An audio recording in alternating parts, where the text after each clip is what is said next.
two. We're here now to talk about smartphones.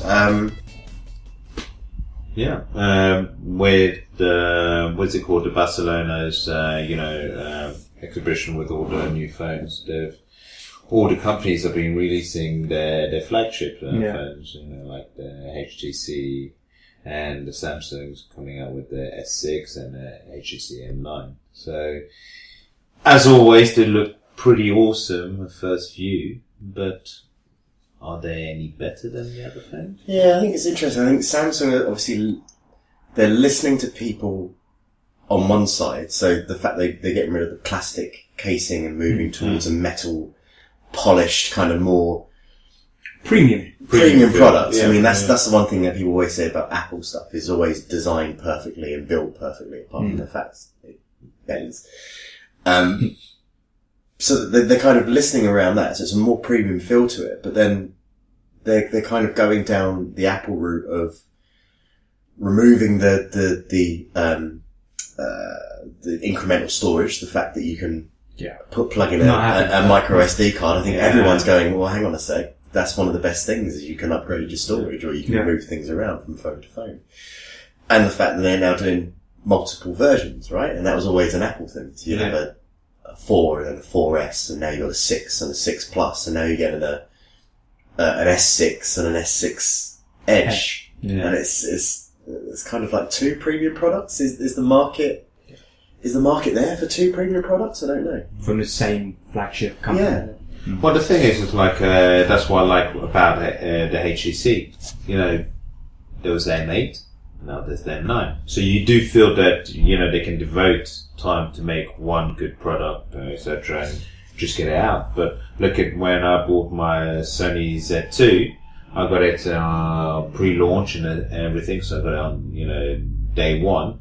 And then 6 months later, they brought out the Z3. And it's just like, what? Yeah, you must have been cheesed off by that. I was like thinking, well, wait a minute, just bought this phone. I'm just thinking of someone who might have bought the phone further down and launched, and it's like, oh, they bring out this next phone. It's like, well, it just tells me that my phone there was all the bugs, and then they just, the bridge, wasn't it? Yeah, and actually I think that's what it was, because the Z2 was famous for its overheating, and it's true, it does get overheated when, for example, when I used 4K recording ability. They actually told when it came out, people started complaining about the heat, and they actually said, if you're going to use your 4K for recording images, you shouldn't use it more than 15 minutes. And it's like, what? It's like, you're telling me that I've got bought product, but then now there's a time restriction? Mm-hmm. It's like, well, that's a little bit silly. But the great thing is, because it's waterproof, when it does get hot, just put it on the tap. Well, there you go. There's always a solution. There you go, yeah. But do we find that there is too much choice now when it comes to the phone? So you've got two flagship Apple models plus a back catalogue. You've got two flagship Samsung models plus a I think that's a good thing, though. I think that's a good thing, because then it allows you to make a choice of, okay, these are the features that I like, and therefore I know that this phone has these type of features, and therefore I'm going to go for it. Whereas I think if you were limited... Yeah. So do you think it's more that the manufacturers are giving us as consumers more choice, whereas my argument is, are the manufacturers hedging their bets, especially when they're doing something new? So you've got, with Apple, they had their normal size phone 6, and then because they wanted to match up to the bigger screens, they had 6 Plus. So they're probably hedging their bets, because thinking, are they going to lose some of their market who just want the smaller phone? Yeah. And the same with the Galaxy S6. Because they've got this curved feature, are they hedging their bets thinking, how are people going to embrace the curved screen, or the slight kind of chamfering on the edge? Are people going to embrace that, or are they going to turn their back on it? So let's hedge our bets by having two models. I mean, it's probably an argument for both, really, isn't it? Yeah, absolutely. I think it's a good thing that they give you that option. The curved screen, I don't know. Am I swayed by it? No? Well, no, I'm just going to wait and see how it is. It's not for me, it's not like a purchase winner. Like, I'm not going to go, wow, it's curved. Oh, I'm going to go for it. Because at the end of the day, you've got to be using it. It's not really curved though, is it? It's just, as I said, it's just a slight chamfering on the edge. Yeah. I think if you start getting to a point where you have phones that are curved themselves, like the whole actual body is curved, purposely and not just because that's the way it bends, or phones are starting being developed in different shapes and stuff like that, then or the glass is all the way round. I think that's when it's going to start kind of piquing people's attention. But when you've just literally got a slight chamfer and everyone's going, it's the world's Samsung, obviously they had it with their Note Edge. It's not that much of a as a selling step, point. is it? Yeah. Well, look at LG when they produced their curved phones, and it wasn't, no one was amazed. I think it's also like a typical thing. If Apple does it, then everybody goes, wow, they've revolutionised it. Look at that, and give it to Samsung. They see that they could utilize this, new ability with like the OLEDs, and allows you can have these screens be curved, etc. So okay, that's cool. In that way, maybe they might come to a point where it's like, well, actually having something curve works.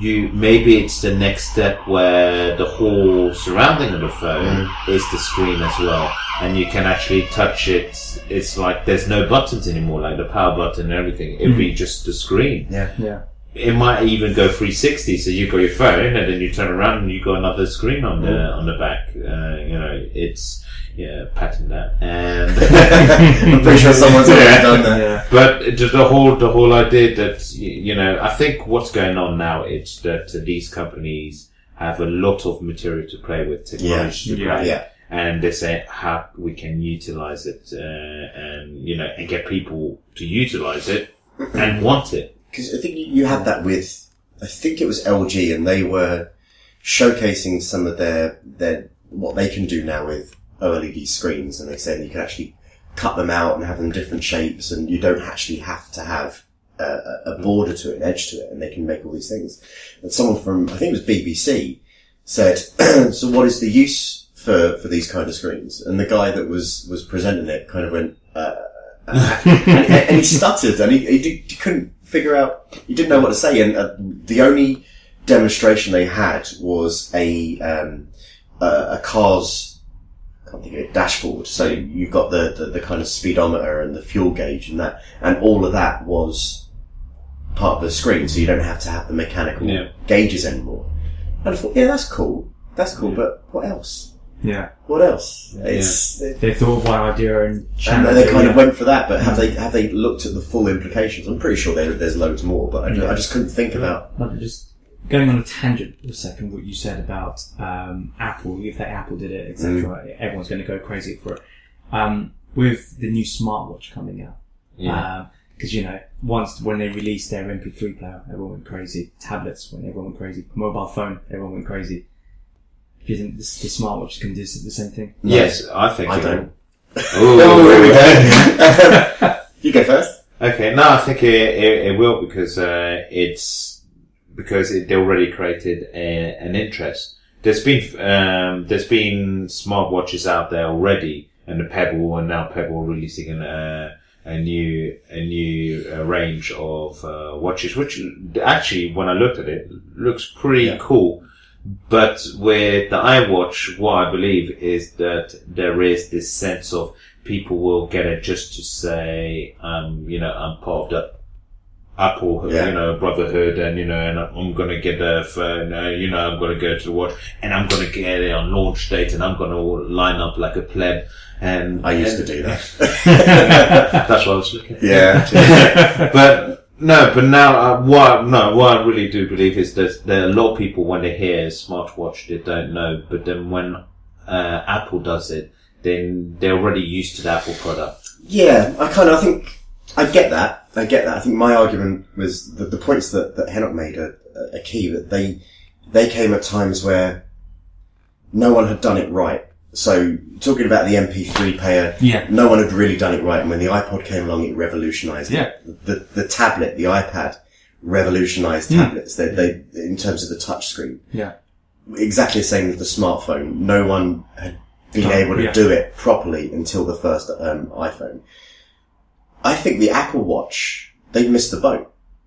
I think that things like you've got the LG version, you've got the Samsung Gear, Pebble that Yeah, have done yeah, it. Yeah, but the thing is, and they've not Pebble taken Time. up, if you look at majority of our friends, Exactly. how many, a very small percentage of us have those smartwatches and even use them every single day. Exactly. So, exactly. I think that It's going to be I think the Apple Watch will be a fashion item, whereas the smartphone and the MP3 player and the iPads became multifunctional lifestyle devices. Yeah. Whereas the watch is not going to be something that someone goes, I can't leave home without my Apple Watch. It's going to be, I'm going to wear the Apple Watch with this strap because it goes with the outfit I'm wearing. It's going to be purely, it's going to be purely fashion. fashion. I think it's going to be purely fashion, and it's going to be people that are either massive Apple heads or massive watch fans. And I think even the hardest watch fan, and there are people out there that spend thousands of pounds on watches, they're not going to want to do it because they want a quality timepiece.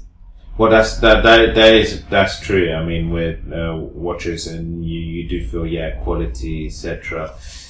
But what I think it's now, Apple have switched from what you were saying before. They were like, get it done right, to now. It's basically they've made a name for themselves in that retrospect. So people might not know about the technology, but go, I'll go for it. And as soon as people start seeing other people with the watches, they go, oh, well, it must be useful. And I'm sure Apple will come up with something like the watch does something great with your phone, which, only that can happen. So if you've got a phone, you might as well get the watch. No, but that's the problem. The watch will only work if you have the phone. So, like I was saying, That's the thing. But going back to our point, though. I think that in order to wrap this up, I think it would be good to kind of understand, because I think that's a really good point around, are Apple now missing the boat on products, and the fact that we've seen the likes of HTC and Samsung, I would say even kind of take over Apple in mobile phones. I think so, yeah. Are Apple on the decline? I think they not that they're declining. It's just that people maybe not getting bored, but they want to see what There's more competitive market. Exactly. Because before I had 4 or 5 generations of the Apple phones, and then I was like, oh, you know what, I want a bit of difference, and then I went to HTC, haven't looked back, and I feel like I've got the same premium quality phone with additional features that I could not get with Apple. So. I mean, last year I had an iPhone 5 and an iPad, and now I have a HTC M8 and a Microsoft Surface as my tablet. Yeah. I do all the same things with it. I can actually probably do a little bit more with some of this stuff. And I moved from that point where I have to have Apple products. Yeah. And you kind of get caught in that. That's it. In that little kind of bubble, don't you? Yeah. I think that's, I think it just goes through. I think the consensus is they're not on the decline, but it's a more competitive marketplace, and if they want to stay at the top, they need to get back to that point where they're being more innovative, right? Absolutely. Brilliant. Okay. Cool. Everyone happy with that? Yeah. Cool. Alright. Join us in part 3, where we're going to be revisiting the challenges that we set in our last episode and looking at a few more challenges. So thank you, and join us in part 3.